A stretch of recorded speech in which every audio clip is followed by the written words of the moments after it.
Voici Tam Tam Tropical, votre émission d'information et de débat sur l'Afrique et sa diaspora, conçue et présentée par Juvénal Noël.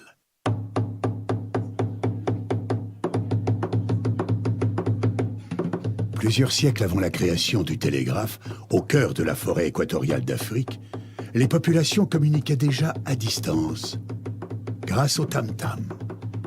En un temps record, des messages étaient relayés dans plusieurs contrées. Tam Tam Tropical, l'Afrique chez vous, chaque mardi de 19h à 20h sur Radio Pluriel.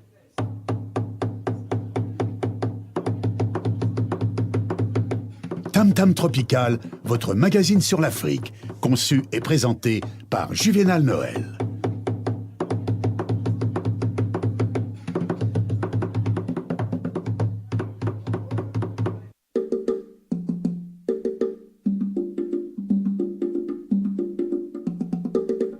À la une de ce magazine, c'est au Soudan où le général Bourhan va diriger le prochain gouvernement. Le conseil militaire de transition au pouvoir depuis la destitution d'Omar el-Béchir a déclaré que son chef, le général Abdul Fattah al-Burhan, va diriger le futur gouvernement.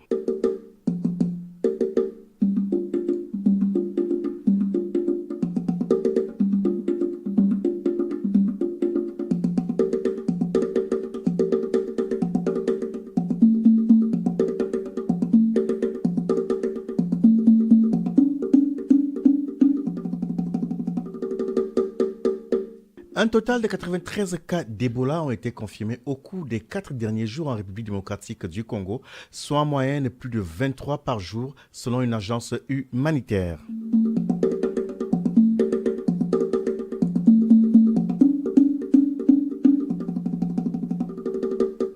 Nous irons également aux Comores où, après le passage de Kenneth, on compte 4 morts, 182 blessés et 15 000 sinistrés dans l'archipel des Comores après le passage du violent cyclone au nord de la Grande Comore dans la nuit de mercredi 24 avril dernier. Et également, on restera aux Comores et ce sera le Comore en France, les Comores en France et partout dans le monde où, depuis la réélection du président Azali, les Comoriens sont descendus dans la rue de partout où ils sont pour dénoncer ce qu'ils considèrent comme étant un hold-up électoral.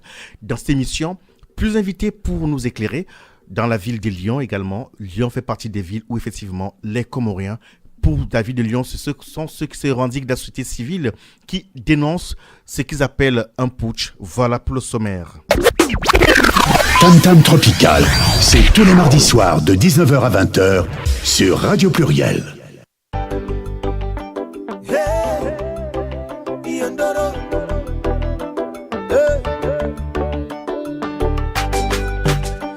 Nina, Nina,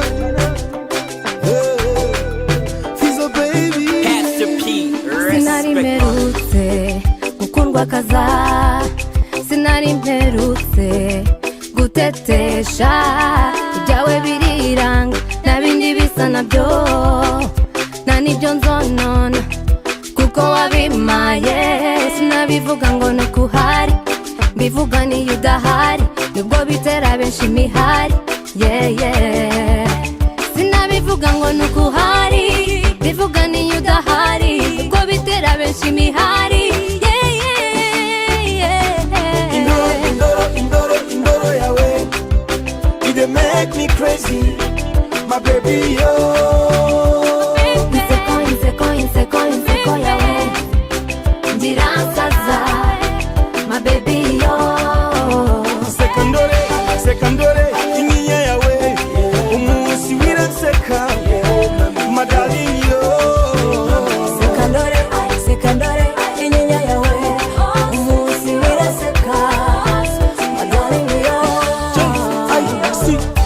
Dinga tena kidogo, cheka tena kidogo, nione mwanya wako. Gumiruhande, gumane nawe, sekera njoete. Ebu cheka nideku yondoro, kuna kasoro, kinitazama na hisi kudoro. Ebu cheka nideku yondoro, kuna kasoro, kinitazama na hisi kudoro. Indoro yawe, make me crazy, my baby, oh.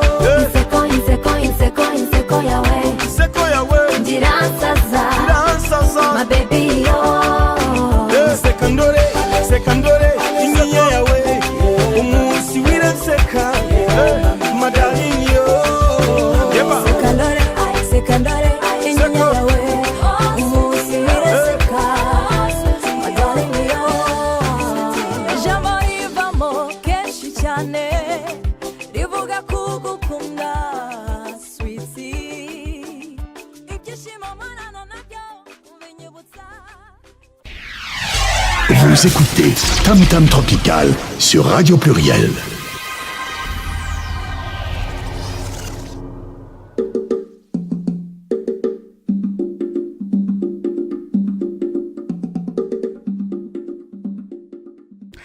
Mesdames, Messieurs, bonsoir. Nous sommes ensemble pour une cinquantaine de minutes d'informations et de débats sur l'Afrique et ses diasporas. Ce soir, dans le cadre de notre réflexion radiophonique, nous allons nous pencher sur les îles Comores depuis le 20 mars dernier. Donc, lorsqu'il y a eu donc élection présidentielle, M. Azali a été réélu à plus de 60%. C'est un score que certains observateurs trouvent proche des sports fleuves et il s'interroge donc sur l'authenticité donc de ces résultats. Dans ce studio pour nous accompagner, nous sommes avec une équipe qui se revendique effectivement de la société civile. On est rentré dans le studio pour faire donc la présentation que à ma droite, il s'appelle Monsieur Farouk. Lui, il est le coordinateur des manifestants. Bonsoir Monsieur Farouk. Bonsoir. Merci d'avoir accepté notre invitation. On est très content de vous avoir parce qu'effectivement, il est important pour nous, Lyonnais, nous Africains, de comprendre effectivement pourquoi une élection, à notre sens, qui peut paraître purement démocratique, puisqu'effectivement ce sont les institutions qui incarnent effectivement la démocratie comorienne, qui ont proclamé donc M. Azali vainqueur de l'élection. Et comme d'habitude, on a envie de dire comme d'habitude, effectivement, quand un président est réélu, on crie toujours au hold-up électoral. Et donc, face à moi, il s'appelle Saïd Hamidou Alaoui, ancien candidat, il faut le préciser, ancien candidat aux élections présidentielles 2016. Il a glané près de 1%. Bonsoir, monsieur Alaoui. Bonsoir. Comment et merci de nous avoir invités. Merci. C'est nous qui sommes contents. On espère assister ce soir à un pan de la vie démocratique. C'est dans le sens qu'effectivement, la parole publique, le débat contradictoire. Faute d'avoir trouvé des contradicteurs, l'autre souhaitait d'avoir effectivement des membres du CRC, c'est-à-dire le parti au pouvoir actuellement, et on n'a pas pu les avoir. On espère que si jamais il y en a qui nous entendent, on les encourage à pouvoir appeler au numéro qui s'annonce de la manière suivante. Voici le numéro où il peut nous appeler. Participez à l'émission Tam Tam Tropical. Appelez le 04 78 21 05 95. 04 78 21 05 95.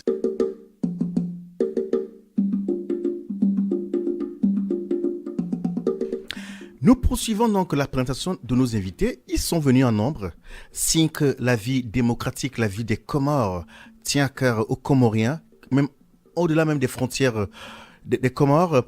Également donc avec nous dans ce studio, il s'appelle Moueni Chaban, qui est également un fervent militant. Bonsoir Monsieur Chaban. Bonsoir. Merci. Très bien. Lui, Monsieur Moueni Chaban est militant. Et donc, pas grand-chose à dire. Un militant, pour lui, Azali doit partir. Pour parler comme cela. Pour vous, c'est ça? Oui, c'est Carrément. Le début, oui. Il doit partir. Vous n'entendez C'est plus. le début du combat. Donc, l'équipe qui est venue est également accompagnée d'un journaliste, d'un confrère de la presse écrite. Donc, Saïd Yassine, c'est lui le communicant du collectif, effectivement, qui fait les manifestations. Ils en étaient, je crois, au cinquième. Au troisième, c'est ça? Saïd Yassine, bonsoir. Bonsoir. Comment allez-vous? Ça va, tout va bien. Tout va bien pour le journaliste qui est parmi donc cette équipe. Effectivement, la cinquième manifestation est déjà prévue. On a vu sur les réseaux sociaux. Pourquoi un journaliste s'engage côté... C'est un combat de tout le monde. Donc, il s'engage en tant qu'humain, en tant qu'un enfant de la nation. Vous prenez position là? Tout d'abord, elle est comorien. Donc la position que je prends, c'est la position d'un Comorien. Qu'est-ce qui explique, comment expliquer votre choix? Pourquoi vous n'êtes pas avec M. Azali ou notre candidat? Pourquoi? C'est une question très intéressante parce que là, vous savez très bien que l'homme vit avec espoir.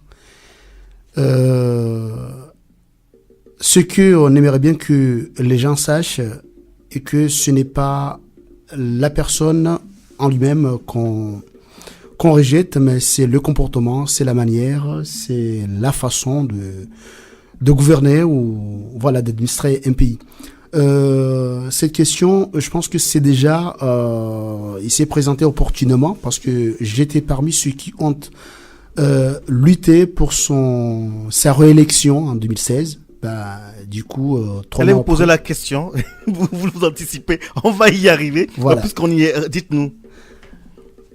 C'est ça, je milite, je suis contre, à partir d'un comportement, à partir des déroutes, justement, des revirements inattendus qu'il a opérés. Donc, mon confrère, j'aimerais bien l'appeler comme ça affectueusement, mon confrère qui est parmi nous ce soir, Saïd Yassine, journaliste de la presse écrite, et qui aujourd'hui est le communicant du collectif en fait qui fait les manifestations. On est rendu au 4e et apparemment déjà sur les réseaux sociaux, la 5e manifestation est déjà prévue. Il nous explique qu'effectivement il a fait un choix et ce choix, on verra tout au long de cette émission si vraiment il est objectif parce que dans le métier c'est ce qu'on nous a enseigné, l'objectivité.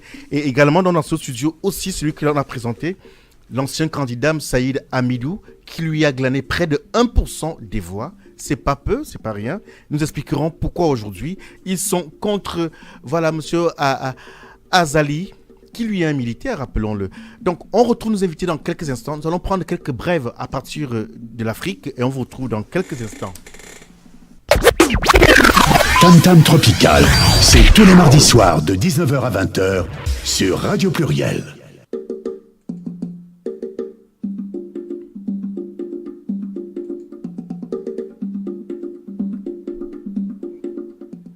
Nous allons directement donc au Congo, c'est en RDC où un nombre record de 27 cas ont été signalés hier lundi, plus du double du précédent record de 13 en une seule journée, a ajouté donc le comité international de secours de la Croix-Rouge. Donc la Croix-Rouge, l'agence a indiqué que toutes les opérations médicales, sauf les opérations vitales, ont été interrompues pendant plus d'une semaine pour les raisons de sécurité dans les points chauds d'Ebola, Butembo et Katwa et à l'est de la RDC.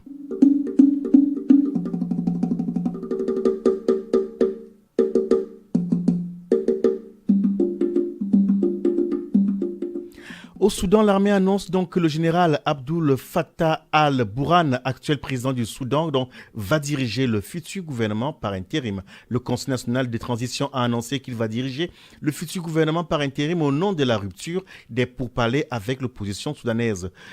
Le chef du conseil militaire de transition sera le chef du conseil souverain, a déclaré donc devant les journalistes le général Salah Abdel Kalek. Il fait donc allusion au conseil conjoint sur lequel militaires et leaders de la contestation tentent de s'accorder. On rappelle donc que les îles Comores sont à l'heure du bilan. 4 morts, 182 blessés et 15 000 sinistrés dans l'archipel des Comores après le passage du violent cyclone Kenneth au nord de la Grande Comore dans la nuit du mercredi 24 avril au jeudi 25, selon un communiqué officiel envoyé à la presse par le gouvernement de l'Union ce samedi dernier. Donc, un jour de bilan, donc, le ministère des Affaires étrangères, donc, la coopération internationale, dans un communiqué en date, a donc fait état d'un bilan provisoire de 4 morts, 182 blessés. On va retrouver nos invités, puisqu'ils sont comoriens. Ils ne sont pas que des hommes qui s'intéressent à la politique, et aussi la politique, c'est de s'intéresser aux citoyens. Pour savoir, je commence par Monsieur Farouk, le coordinateur de des manifestations. Que faites-vous pour les frères comoriens qui sont sinistrés?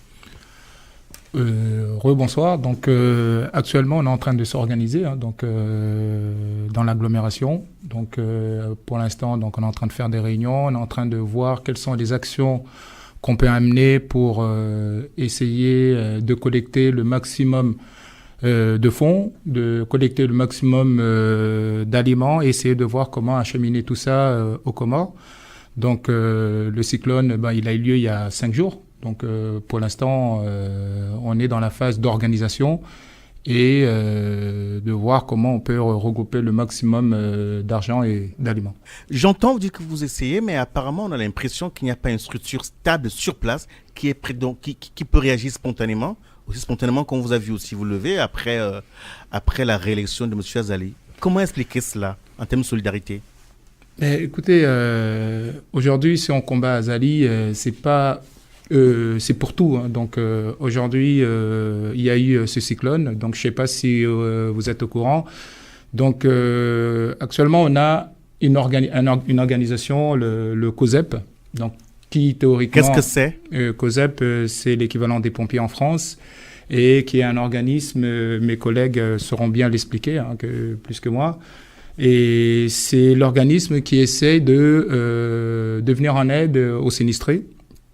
Et au niveau du gouvernement, donc pour l'instant, il n'y a rien qui se passe.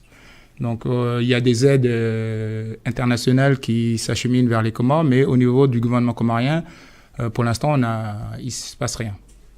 Ce n'est pas pour vous charger, vous, personnellement.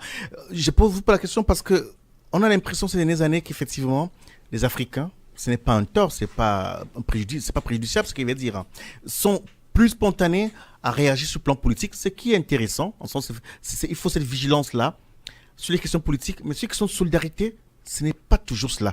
Je me tourne vers mon confrère Saïd Yassine. Comment expliquer que, voilà, on a l'impression qu'il y a un petit retard au niveau de la réaction quand il y a des sinistres que sur les questions politiques? Saïd Yassine. Je ne pense pas que ça soit le cas. J'ai dit au contraire que la réaction est faite à temps. Parce que, comme l'a expliqué mon frère Farouk, on est déjà au 5e jour du sinistre et certaines mesures sont déjà prises par la diaspora comorienne de l'étranger, notamment en France. Donc voilà, je pense que c'est question de temps et de moyens. J'entends qu'il y a une organisation, mais je parlais au niveau de la spontanéité à réagir, à faire des choses. C'est-à-dire, parce que c'est souvent arrivé, et voilà, j'ai l'impression que la réponse va nous venir de quelqu'un d'autre, c'est M. Moueni Chaban qui veut réagir. Allez-y.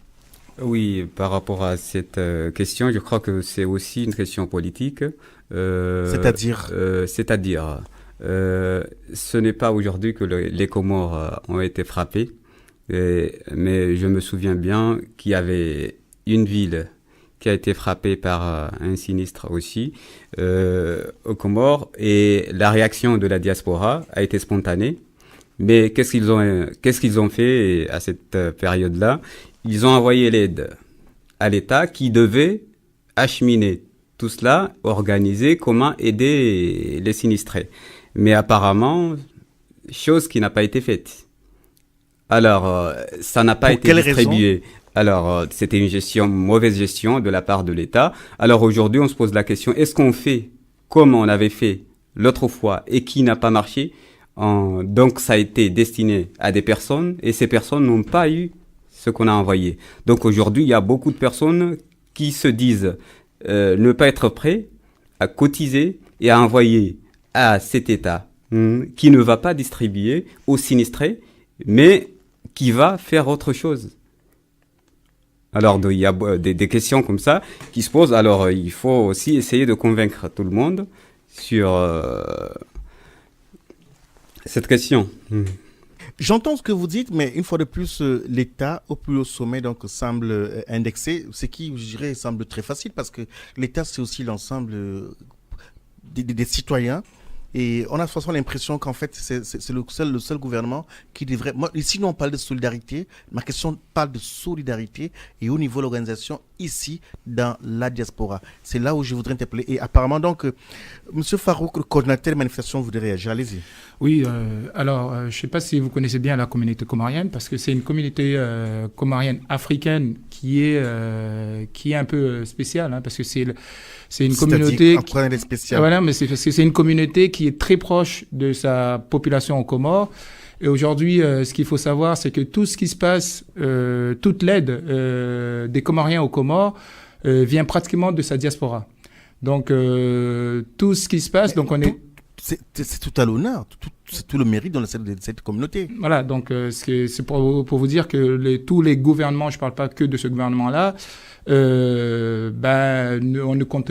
on compte rarement sur les gouvernements. Et quand vous dites que il se passe rien, on ne pense qu'à la politique, ce qu'il faut savoir que l'aide de toutes les familles aux Comores, c'est des aides qui viennent des familles en France et partout dans le monde. Hein, donc, et chacun est très proche de sa famille. Donc après, au niveau organisation, vous voulez peut-être qu'il y ait une structure qui soit prête et très réactive à intervenir. Ces structures-là existent, mais après, derrière, au niveau logistique, derrière, il y a un État qui doit intervenir. Donc, quand il s'agit... Je l'ai entendu, Monsieur Farouk, je l'ai entendu. Je pense que le mot d'ordre est passé, il faut tirer sur l'État dans chaque propos que nous aurons. J'ai l'impression que le mot d'ordre est passé. Moi, la question, c'était par rapport donc à la spontanéité, à l'organisation structurelle des diasporas. Et donc, il est clair que d'après ce qui vous amène, d'après vous, l'État est défaillant. Bon, bien. Allez-y. Moi, je voulais dire qu'il y a spontanéité. Il y a eu un sinistre dans la nuit du 24. Je peux vous assurer que la diaspora s'est mobilisée, malgré ce qui se passe aux Comores. Il y a plein de cagnottes qui sont à récolter à travers nos villages, parce que normalement, notre communauté, il est vrai, le côté solidarité est soutenu au niveau villageois. Donc, plein de cagnottes sont réunies au niveau de village. Il y a une cagnotte aussi qui est organisée au niveau national. Bon, c'est peut-être là, c'est notre manque, c'est ce manque de spontanéité, là. Mais on peut reconnaître que il n'y a pas une organisation telle que Croissant-Rouge ou le Croix-Rouge qui peut organiser ça. Donc, nous, au niveau de nos communautés respectives et au niveau de nos communautés, je veux dire, communauté des Comoriens de l'extérieur, à Lyon, à Paris, à Marseille, au Mans, etc. Eux aussi, on s'organise. Mais ce que voulaient dire mes frères tout à l'heure, c'est qu'en fait, il y a eu des précédents. Nous avons des antécédents. Nous avons réuni des fonds. On a fait des collectes lors des sinistres précédents et on a secouru comme on a pu, mais malheureusement on sait ce qui se passe, ce n'est pas arrivé aux victimes. C'est Monsieur Saïd Hamidou Alaoui, donc ancien candidat aux élections présidentielles de 2016. Rappelons qu'il a glané près de 1% des voix.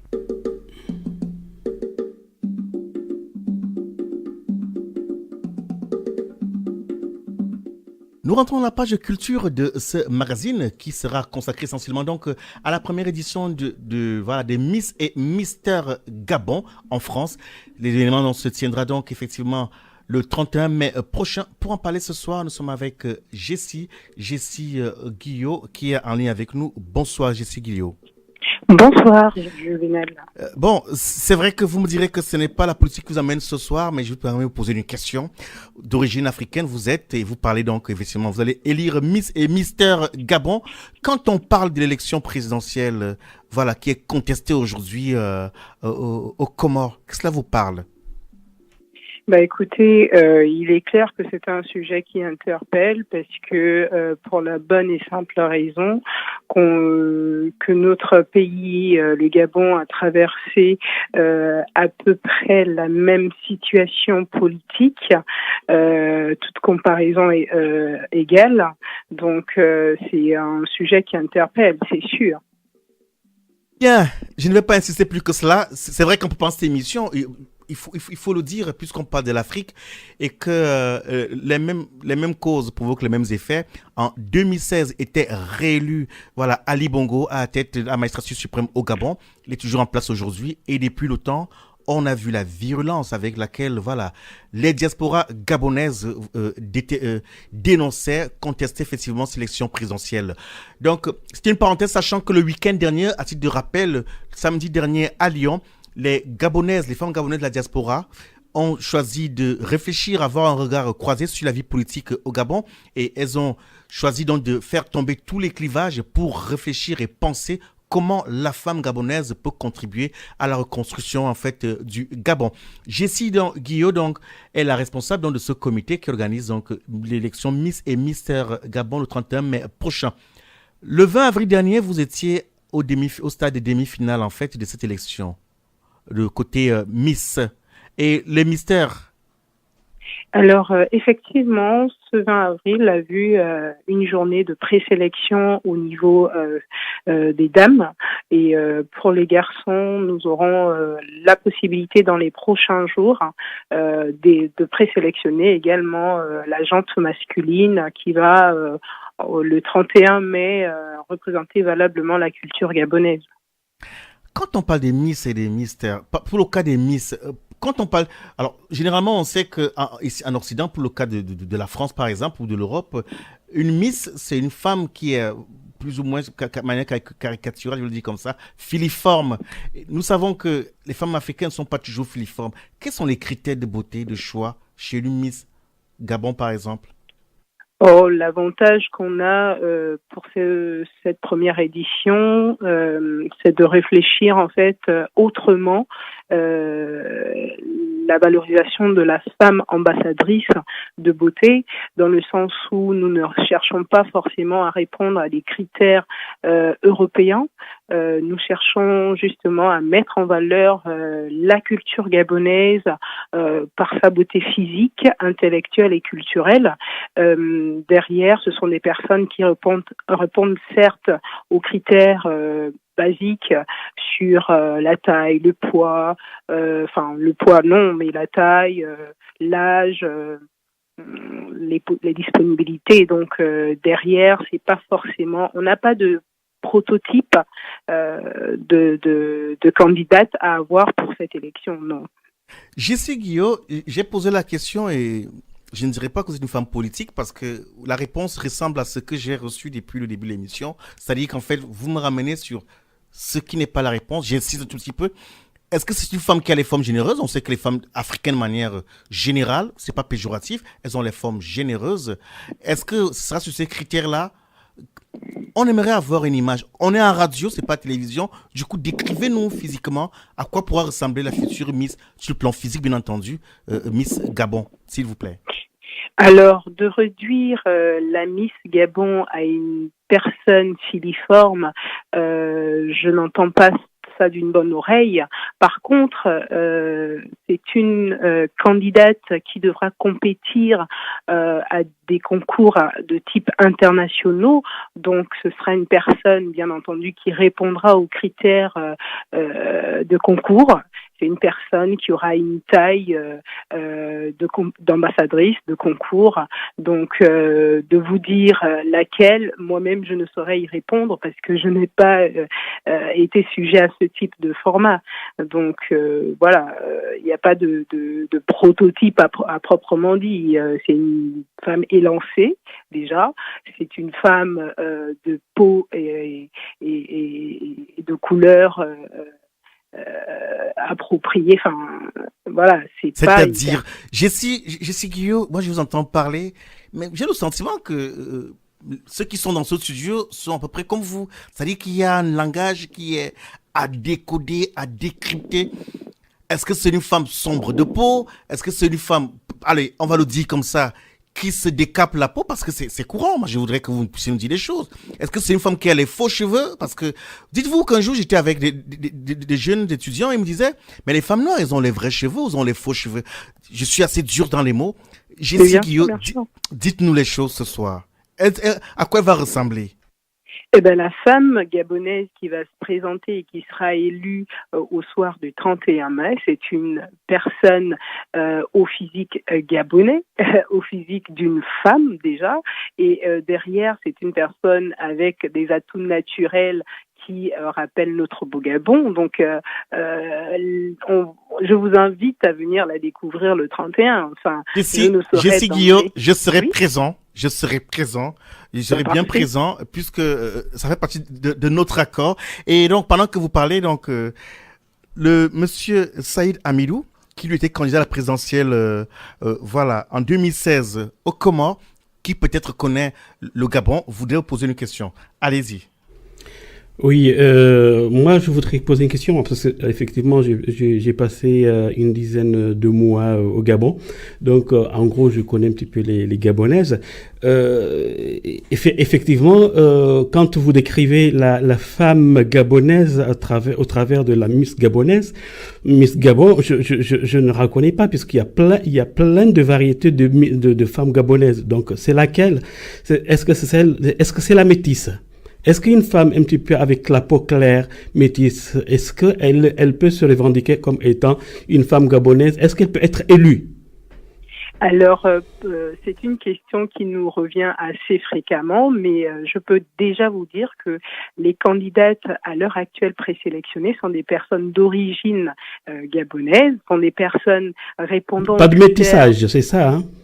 Alors, métissage ou pas, je ne saurais vous dire dans le sens où, enfin, on n'est pas gabonais fonction du type de peau, on n'est pas gabonais fonction de sa taille, fonction de son poids, on est gabonais parce qu'on est soit d'origine, soit de nationalité. Enfin, donc, de réduire la gabonaise à un type de peau, à un métissage, un type de cheveux, vous l'avez dit, hein, il y a une grosse variété de morphologie au Gabon. Jessie Guillot, qui est la responsable de ce comité d'organisation de Miss et Mister Gabon, qui aura lieu, dont la première édition aura lieu le 31 mai prochain. Ce sera donc au 91, au CRISA 91, donc c'est en région parisienne. On comprendra qu'effectivement le mystère, vous voulez le garder. Il sera donc gardé jusqu'à la fin éventuellement. On va essayer toujours dans les prochaines émissions de voir si vous pouvez nous révéler un tout petit peu du mystère de la Miss Gabon, forme généreuse ou pas, clair de peau ou pas du tout, vrai ou faux cheveux. Mais en revanche, c'est là où moi je voudrais vous interpeller. Est-ce que vraiment c'est un critère important chez vous? Après, je vous dirai pourquoi. Est-ce que c'est important pour vous quel est le cheveu crépus ou le cheveu naturel, ou alors elle peut se montrer avec des faux cheveux? Alors, il est d'autant plus important que la personne soit une personne vraie et vraie sur tous ses atouts. Donc, c'est pour ça que l'accompagnement et le format qui est proposé est un format qui répondra au plus près de la nature et de la culture gabonaise. C'est-à-dire dans les vrais cheveux? Bien sûr. On veut découvrir qui est la personne qui va prétendre valoriser notre culture, notre image. On est ambassadrice du Gabon, pas pour le Gabon, pour d'autres communautés. Merci beaucoup, Jessie Guillot. On espère vous retrouver donc prochainement pour nous éclairer, pour nous nous présenter effectivement l'environnement de la préparation de l'élection Miss et Mister Gabon. La première édition aura lieu le 31 mai prochain au Cristal 31, 91 temps pour moi. C'est quoi l'adresse du lieu, s'il vous plaît?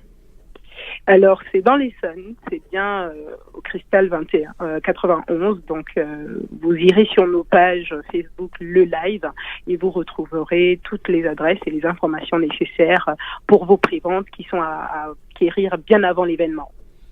Merci beaucoup et à très bientôt. Tam Tam Tropical, c'est tous les mardis soirs de 19h à 20h sur Radio Pluriel.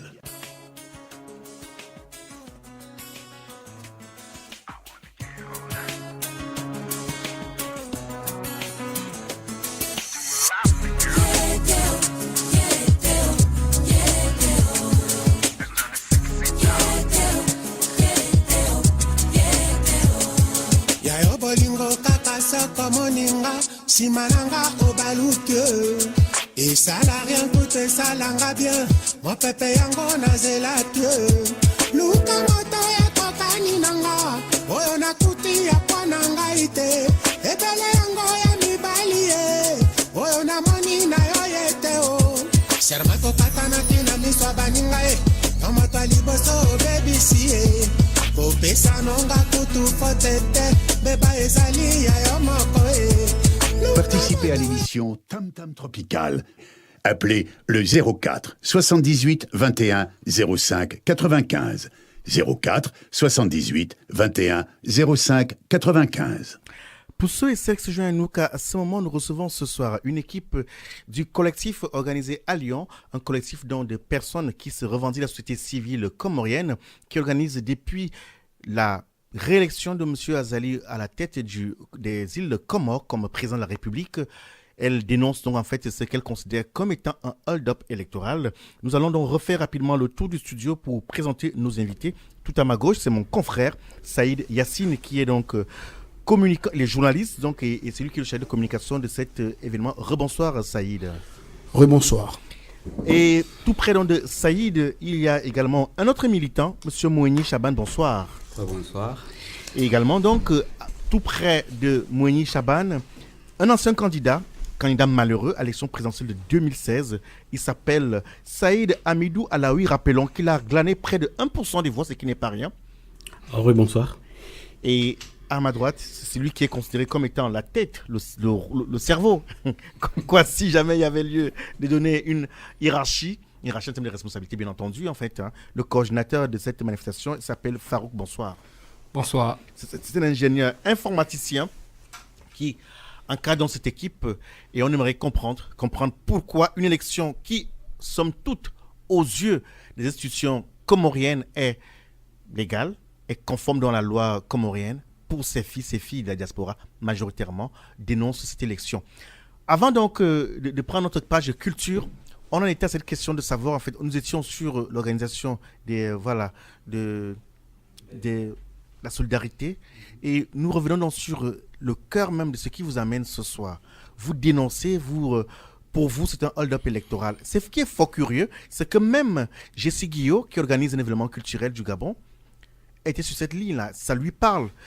Est-ce que ce n'est pas être mauvais joueur que chaque fois qu'un chef d'État est réélu en Afrique, l'opposition, la société civile crie au loup, au hold-up? Qui s'y prête en premier?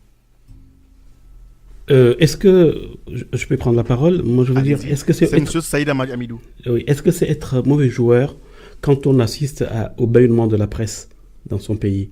Est-ce que c'est être mauvais joueur de voir des directeurs de presse nationale limogés? Est-ce que c'est être mauvais joueur de voir une cour constitutionnelle réduite à néant? Est-ce que c'est être mauvais joueur de avoir deux journalistes expatriés français expulsés du territoire parce qu'ils étaient là en train de révéler ce qui se passait aux Comores? Donc, je pense qu'on n'est pas mauvais joueur parce que la preuve en est que là, autour de cette table, je suis avec Yassine. Yassine a contribué il y a 2-3 ans à l'élection du président Azali. Donc, Yassine, aujourd'hui, il est contre Azali. Pourquoi? Ce n'est pas pour rien. Ça veut dire qu'il y a un changement. Pardon, monsieur Saïd Hamidou, pardon. Oui. Puisque Saïd et Yassine est lui-même journaliste, dans le métier, on appelle ça un retournement de veste. Après, il nous dira si c'est un retournement de veste ou alors il y a des raisons objectives à cela. La question lui sera posée. Poursuivez. Oui, en tout cas, moi, je veux dire que aux Comores, depuis 2016, il y a le bâillonnement express de la presse. Donc, aucun journal privé ne peut parler avec liberté. Donc, aux Comores, je disais qu'il y a la Cour constitutionnelle qui a été démise. Il y a une cellule anticorruption qui a été mise en marge, tout simplement pour les faveurs du président Azali. Il a organisé des assises disant qu'on devait réfléchir sur les 42 ans à l'époque, parce que c'était en 2018, sur les 42 ans ou 43 ans de vie d'indépendance aux Comores. Tout de suite après, tout le monde, sauf son parti, les partisans du CRC, a compris que, en fait, c'était une mascarade. Ils voulaient détourner la Constitution qu'il a fait élire pour, en fait, prolonger son mandat de 5 ans à 10 ans. 2 fois 5, 10 ans. Donc, les gens se sont démobilisés. Il a réorganisé un référendum pour valider ces assises. Les gens ne se sont pas prononcés. Et donc, vous écoutez Tam Tam Tropical sur Radio Pluriel. Pardon, monsieur Saïd Hamidou, de vous avoir coupé. On s'en excuse sincèrement. Voilà, en résumé pour vous, on est dans une sorte de dictature. Parce que quand la presse est bâillonnée, lorsque les hommes de presse qui sont là pour faire leur travail sont opprimés, c'est les signes d'une dictature. Et c'est là où je souhaite que mon confrère, je l'appelle affectueusement comme cela, Saïd Yassine, qui est journaliste, qui a accompagné monsieur Azali lors de sa réélection en 2016. Et, passez-moi l'expression, vous avez retourné votre veste. Comment expliquer cela? De toute façon, il y a des retournements de veste à l'ego. Parce que si ils se font sans intérêt personnel, sans fin personnelle, mais si ce retournement de veste est fait pour le bien du peuple, pour le bien commun, donc ça c'est légal. En 2016, bien sûr, comme l'a évoqué mon frère Sedamidou, je faisais partie des membres chargés de la communication faisant le retour d'Azali au pouvoir. Mais c'était juste dans l'espoir de sortir ce pays dans le gouffre où il se trouve en ce moment. Et puis quelques mois après, c'était, disons même pas quelques mois, parce que c'est dès la formation de son premier gouvernement, j'ai constaté que voilà, on n'a pas gagné. J'ai constaté qu'on se dirige vers le pire, et pire que ce qu'on a prétendu chasser. Et finalement, je me suis dit, ce n'est pas la peine de continuer à cautionner cette manière qui n'est pas favorable à la population comorienne. Donc, c'est Saïd Yassine, qui est journaliste communicant, qui lui a on va dire soutenu M. Azali Assoumani lors de son élection en 2016, qui explique le pourquoi de ce que nous avons appelé gentiment le retournement de veste. Je me tourne vers M. Farouk pour comprendre. Aujourd'hui, vous êtes à la tête de cette coordination, de cette manifestation contre la réélection. Ce que je voulais vous demander, c'est de savoir pourquoi toujours après l'élection qu'il faut manifester. Pourquoi pas avant? Parce que, alors comment on peut le savoir avant ce qui va se passer? Alors moi, avant de relater des faits, je voulais tout simplement avoir un raisonnement scientifique et mathématique. Azali, en 2016, a eu au premier tour 14%. Donc au deuxième tour, il a été soutenu par le plus grand parti au pouvoir, il a eu 41%. Au deuxième tour, dans une triangulaire, il a eu 14%. Et il a eu 41%. Là, aujourd'hui, avec 13 candidats, donc lui le 13e, il prétend, dès le premier tour, avoir 60%, alors qu'on sait que sa base électorale au Comores, c'est de 14%. Une question, s'il vous plaît. Comment il a pu avoir 60% sur une base électorale de 14%? Voilà une très belle question, mais vous, aujourd'hui, qui êtes dans la diaspora et qui êtes quand même loin des îles Comores, rappelons, pour ceux qui ne connaissent pas les Comores, les Comores sont un archipel volcanique situé au large de la côte est en fait de l'Afrique, avec une population de près de 813 912 habitants, c'est ça? C'est ça. C'est cela. Et que vous êtes si loin, et vous dites qu'il prétend. Quel outil avez-vous? Alors, donc je ne vais pas répéter ce qu'a dit mon frère Saïd Hamidou, mais quand on a 41 personnes politiques en prison depuis 2 ans, l'ancien président qui lui a prêté main forte pour venir au pouvoir, qui est en résidence surveillée depuis plus de 8 mois, donc qui a dépassé la période légale, tous les leaders politiques, soit en prison, soit en surveillance, résidence surveillée. Et quand on a les anciens chefs d'état-major soupçonnés, soi-disant, de coup d'État ou des adjoints en prison, quand on appelle la famille aux Comores, qu'on nous dit « ouais, on ne peut pas parler parce que tout le monde est sur écoute », alors je ne sais pas si dans ce climat-là, on peut prétendre dire que les choses vont bien et que le président... Voilà, donc... Participez à l'émission Tam Tam Tropical. Appelez le 04 78 21 05 95. 04 78 21 05 95.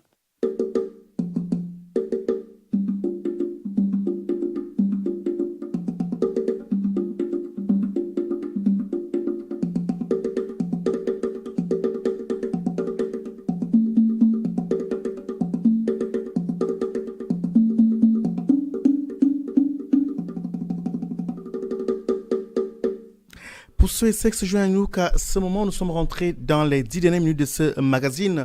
Nous recevons ce soir une équipe de ceux qui se manifestent, se considèrent de la société civile comorienne, qui manifestent depuis près d'un mois déjà, depuis l'élection, la réélection de M. Azali Assoumani, donc à sa candidat à sa succession. Aujourd'hui, on crie hold-up électoral. La question qui était posée avant, c'est de savoir pourquoi tout le temps, lorsqu'un président est réélu, on crie au loup. Pourquoi ne pas dénoncer avant? Et donc, pendant que M. Farouk, qui est le coordinateur des manifestations, nous présentait donc en fait son regard, des auditeurs nous ont rejoints. Madame ou monsieur, bonsoir. Oui, bonsoir. Comment vous appelez-vous, s'il vous plaît? Allô? Pardon? Comment vous appelez, s'il vous plaît? Vous m'entendez? Allô? Oui, je vous entends. Oui, bonsoir monsieur. Comment vous vous appelez? Je suis Kabir. Là, je suis à Lyon, rue de la Pape. Oui. Je voulais intervenir juste pour rectifier le tir du fait que peut-être, je dirais, ça n'engage que moi. Je pense que Radio Pluriel n'est pas bien informé du hold-up ou du vol du scrutin qui a eu lieu le 25 mars au Comores. Pourquoi? Parce que que tuer. Bref, je dirais qu'une zizanie s'installe, alors que je crois que la question est de faire, sinon de se demander comment sortir le pays de cette énigme. Énigme, pourquoi? Parce que le pays est trop petit, on est loin des centres industriels du monde, et puis on voit déjà une quinzaine de morts qui ont été tués, déjà emprisonnés, pas de liberté d'expression, ni opinion, ni de manifestation. Donc là, il faut penser déjà avec vos hôtes une issue de sortie de crise. Bon, voilà, c'est ça ma question pour rectifier, parce que c'est du jamais vu aux Comores depuis ce temps-là jusqu'à aujourd'hui. Merci. Merci à vous. Merci. On va prendre quelques réponses dans le studio. Qui commence? C'est M. Saïd Amidou. Oui, je remercie M. Kabir d'avoir intervenu, de justement soulever cette question-là. Je voulais dire que le collectif dont on a fait allusion depuis tout à l'heure, justement, on est en train de préparer au lendemain de l'après-Azali. Là, forcément, on est en train de se mobiliser aujourd'hui, ici en masse, les Comoriens de l'extérieur, mais aussi on amène, en fait, en tout cas, on invite les Comoriens, les jeunes Comoriens qui sont dans le pays plutôt, justement de manifester pour chasser cet homme-là. Mais par ailleurs, on fait tout pour préparer l'après-Azali. Saïd Amidou, candidat à l'élection présidentielle en 2016, vous parlez d'après-Azali. La question qui était posée, c'est de savoir que faire pour sortir de l'impasse de Lénine. C'est une impasse aujourd'hui. Oui, c'est une impasse, mais nous, là où nous sommes là aujourd'hui, nous visons à la sortie. Nous voulons montrer la sortie au président Azali. Sortie de M. Azali ou bien sortie des crises? Parce qu'il y a une crise. Non, du président Azali, carrément. Nous, on demande la sortie du président Azali. C'est Azali. Voilà. Azali ou rien? Azali ou rien. En tout cas, là, on fait toute la pression possible pour inviter la communauté internationale de réorganiser des négociations pour qu'on aille autour d'une table et demander à Azali de dégager. Posez vos questions au 04 78 21 05 95. Un autre auditeur est en ligne. Madame ou monsieur, bonsoir. Allô? Allô? Oui, bonsoir monsieur. Oui, je vous appelle depuis Mayotte. Je m'appelle Cheikh Hassan. Oui, allez-y, Cheikh Hassan. Et je souhaitais intervenir par rapport à ce sujet parce que j'ai une question qui me turlupine, moi. Allez-y, s'il vous plaît. Je me positionne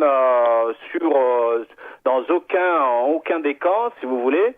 Mais j'aurais une question quand même pour éclaircir un petit peu ce ciel de la politique comorienne, donc en direction de l'opposition, là, cette mouvance de l'opposition, pour leur dire quelle perspective vous dressez pour le pays quand on sait que l'opposition a du mal à s'unir. On connaît les dissensions et problème de désorganisation qu'il y a eu, par exemple la désertion de monsieur le président de la CNT. Alors la question c'est de savoir où est-ce que vous, opposition, vous souhaitez mener le pays quand vous critiquez aujourd'hui, on va dire, une dictature qui est en place. C'est évident, elle est là en place, elle a commencé depuis longtemps. Merci beaucoup. Merci beaucoup. Où est-ce Merci que pour vous la voulez question. mener le pays? Voilà. Merci beaucoup pour votre question. Allez-y. Et là, c'est monsieur Farouk, le coordinateur de la manifestation, qui prend la parole. Allez-y. D'abord, il ne faut pas mélanger les sujets. Donc là, aujourd'hui, la société civile, elle se bat pour faire partir Azali, puisque aujourd'hui, on considère que Azali nous a fait un bond de 20 ans en arrière, puisque la liberté d'expression, toutes les libertés sont privées aujourd'hui. Et donc, nous, le but, c'est de retrouver cette liberté qui avait été instaurée jusqu'à son arrivée et qui, lui, bafoue. Donc là, la société civile, son objectif, c'est ça.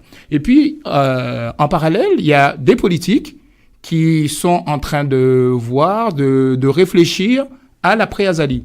Donc nous, on est de la société civile, on n'est pas des politiques. Monsieur Farouk, j'entends très bien, mais je vais reprendre en substance la question. Il nous reste à peine 3 minutes d'émission.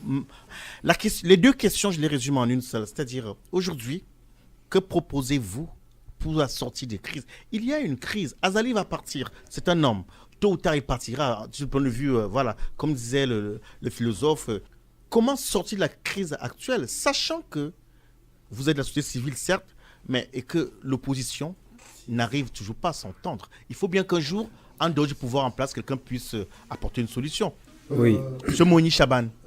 Oui, pour répondre à cette question, déjà pour le monsieur qui a posé la question, avoir du mal ou avoir des problèmes, rien n'est jamais parfait dans la vie.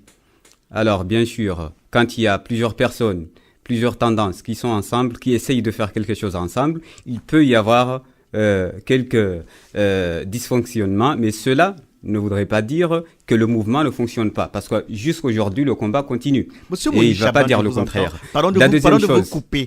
Là, c'est un constat.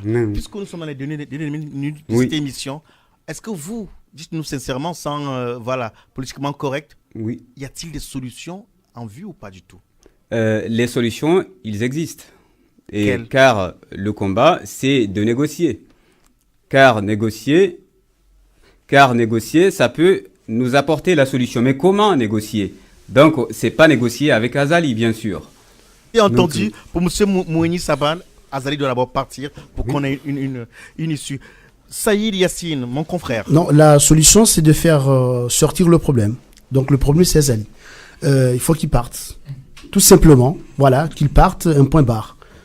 Et puis après, il y aura des tables rondes, tables rases. On va s'asseoir ensemble pour qu'on discute, pour qu'on voie les voies et moyens, et puis tirer les leçons des passés et prévoir l'avenir. Mais le plus important, la solution, c'est de faire chasser le problème. Même mon confrère qui est dans ce studio, Saïd Yassine, est dans le même jeu, c'est-à-dire en fait, apparemment, il n'y a pas ce genre de solution, mais la solution, comme il a dit lui-même, j'emprunte à mon confrère, c'est faire partir Azali. Il nous reste 30 secondes. Alors, le candidat qui était en 2016. Je profite pour passer mes salutations à Cheikh Hassan qui nous écoute depuis Mayotte, c'est un ami de Lyon.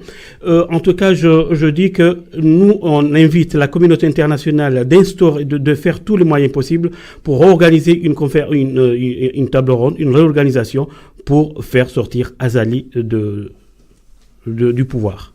Merci Zémi, merci beaucoup à mes auditeurs. Le temps qui nous est parti arrive à son terme. Merci d'avoir accepté de vous prêter au jeu. Vous allez revenir parce qu'effectivement, on n'avait pas de contradicteur ce soir. Ce n'est pas bon jeu, c'est être mauvais joueur comme ça. Ils viendront, on l'espère bien. Nous avons cherché le CRC. Personne ne s'est manifesté. On espère qu'ils seront la prochaine fois. Il n'y en a plus. Bonne soirée et on vous retrouve très prochainement. Plusieurs siècles avant la création du télégraphe, au cœur de la forêt équatoriale d'Afrique,